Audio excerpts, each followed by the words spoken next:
Douglas Murray is an author and associate director of the anti-extremist think tank, the Henry Jackson Society. Douglas, I'm a keen consumer of your work in the Spectator, and I understand that the plight of Christians in the Middle East has been a long-time concern of yours.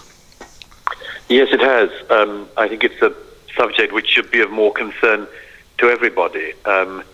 Anybody who knows any of the situation on the ground across North Africa or across the wider Middle East knows that the plight of Christians is one of the most scandalously unreported issues of our time.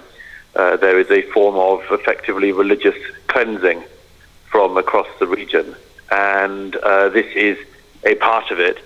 And it's possible that after this latest atrocity, more people will be aware of that.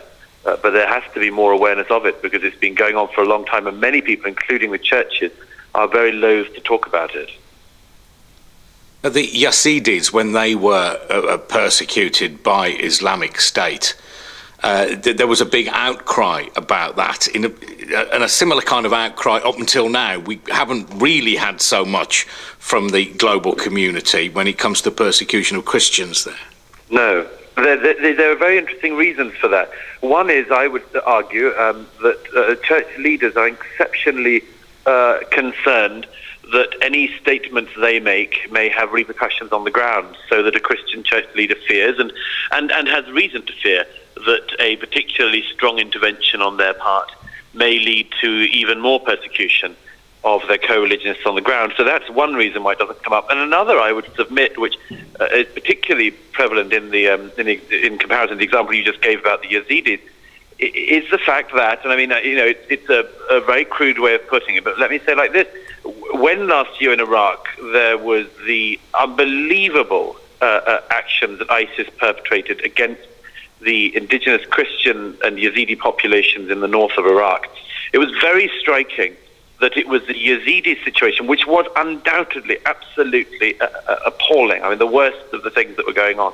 But that the Yazidis had all of this attention on them. Comparatively, there was little attention on the Christians. Now, I remember speaking to a correspondent at the time, and many gave me versions of this. I remember speaking to a correspondent last year. I said, why is the plight of Christians simply not the news story that the Yazidis are? Nobody apart from those of us who take a particular interest in the region, outside the region, very few people had ever heard of the Yazidis until then. And this correspondent, I remember, just said to me, they'd come to the conclusion that Christians just weren't cool.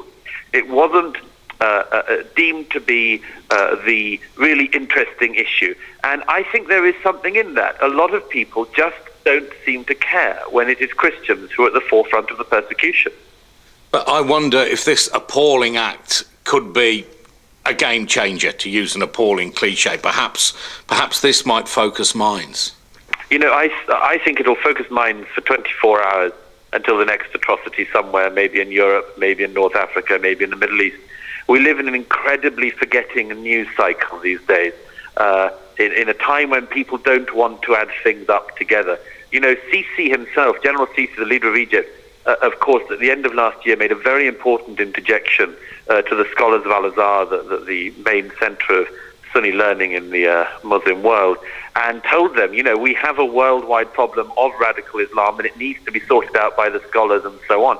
Now, Sisi has made himself very unpopular in parts of the region and the wider world for saying this, but it did need saying. What I think is very striking is that across the Western world, even in the wake of atrocities we see now day in and day out, there is no desire to add these things together. The man who ran into the free speech seminar in Copenhagen a couple of days ago, where friends of mine were sitting with machine gun bullets ran over their heads, the people who were shot at by that man, the man shot at that seminar, the same man who shot at the synagogue in Copenhagen, the people who shot at newspaper offices and at the synagogue, kosher food supermarket in Paris last month, are people who share the same ideology as the people who want to cut off the heads of Christians.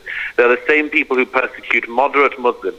It is an unbelievably fascistic ideology. It is a united ideology, and it has to be comprehensively identified in order to be defeated. And it is a great symbol of a problem of our time that we have so little leadership. I mean, that General Sisi has to lead the world in admitting there is a problem is itself a huge problem. Okay, Douglas Murray, thank you very much for your time.